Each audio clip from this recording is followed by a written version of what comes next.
आज खुद बीजेपी के राज में, बीजेपी के सरकार में, और जो प्रथा चली आई है, जो लोग अगर यह कहते हैं कि स्नान पैदल जाके करते, वो पहले का कभी का उठा के वीडियो देख लें, कभी का फोटो देख लें, तो भगवान शंकराचार्य और आज तो एक गए हैं, चारों शंकराचार्य एक साथ रथ पर सवार होकर के नागाओं के साथ शाही स्नान होता था, संगम तट तक जाते थे। तो आज आखिर इस प्रथा को रोका क्यों गया? आज हमारे सनातन को रोका क्यों जा रहा है? और आप अगर कह रहे हैं सरकार का, तो मैं सरकार की ही बात नहीं कर रहा हूं। चाहे प्रशासन हो, चाहे शासन हो, आज सबको सोचना पड़ेगा। और इस सोचने का समय आ गया है कि आज आप किसके कहने पर रोक रहे हैं, आज हम सनातन को क्यों रोक रहे हैं। एक समय ऐसा भी था जब राजाओं को आपस में लड़ा कर करके अंग्रेजों ने आके राज किया। आज वही स्थिति आ गई है। अगर सभी लोग बड़े ध्यान से देखेंगे तो यह स्थिति वही आ गई है। आपस में अगर हम लोग एक नहीं होंगे, चाहे वो शासन में हो चाहे प्रशासन में हो, वो जिस भी रूप में जहां पर बैठे हैं, अगर साथ नहीं देंगे तो यह स्थिति आ जाएगी कि हम किसी न किसी के गुलाम हो जाएंगे। इसमें आप मोदी जी को या योगी जी को भी दोषी मानते हैं क्या? हम इसमें सभी को दोषी मान रहे हैं। अभी आपने हमारा पूरा शब्द नहीं सुने कि शासन प्रशासन, शासन में कौन आता है? जिसका शासन चल रहा है। प्रशासन कौन है? जो प्रशासनिक अधिकारी है। तो हम तो दोनों को दोषी मान रहे हैं। इसमें मैं दोनों को दोषी मान रहा हूँ, एक को दोषी नहीं मान रहा हूँ। आगे क्या कदम होंगे आप लोगों के? आगे का कदम तो हमें एक होना पड़ेगा।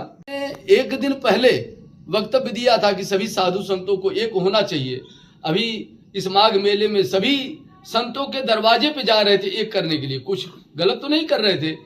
अब सबको एक होना है, तो या तो कहीं न कहीं किसी को डर पैदा हो गया कि एक हो जाएंगे तो हमें खतरा हो। सनातन का सबसे बड़ा घात हुआ है, जिसको सभी को भुगतना पड़ेगा। अगर नहीं आगे आएंगे तो सबको भुगतना होगा। अगर आज यही किसी दूसरे धर्म के साथ हुआ होता, अगर पोप यहीं आए होते और उनके साथ कोई घटना हुई होती, तो पूरे वैश्विक स्तर पर आज की स्थिति कुछ और होती। यहाँ अपने देश में ही कोई सनातनी नहीं निकल करके आ रहा है, ये बड़े दुख की बात है। जी, जितने भी धर्म गुरु हैं, जो अन्य और धर्म गुरु हैं, उनका क्या कुछ राय मिली इस पर? नहीं, हमारे जो और पीठ के शंकराचार्य तीनों हैं, उन्होंने समर्थन दिया है और सभी लोग जहां पर हैं वहां से विरोध प्रदर्शन अपना जारी रखे हैं। हमारे जो अखाड़े हैं वो भी धीरे धीरे करके आगे आ रहे हैं, जिनको समझ में आ रहा है, क्योंकि सबको भ्रमित कर दिया गया। भ्रमित करने का कारण केवल ये है कि लोगों को नहीं पता है कि शाही स्नान किस तरीके से होता है। जिनको पता है वो लोग उस बात को जान करके फिर विरोध प्रदर्शन जारी हो गया। आपको हम अमरेश्वरानंद श्री पंचदश नाम श्री संत गुरुदत्त जूना नंबर 1 एक अखाड़े के महामंडलेश्वर और महाराज के इस उद्देश्य में हम भारत यात्रा पर चल रहे हैं।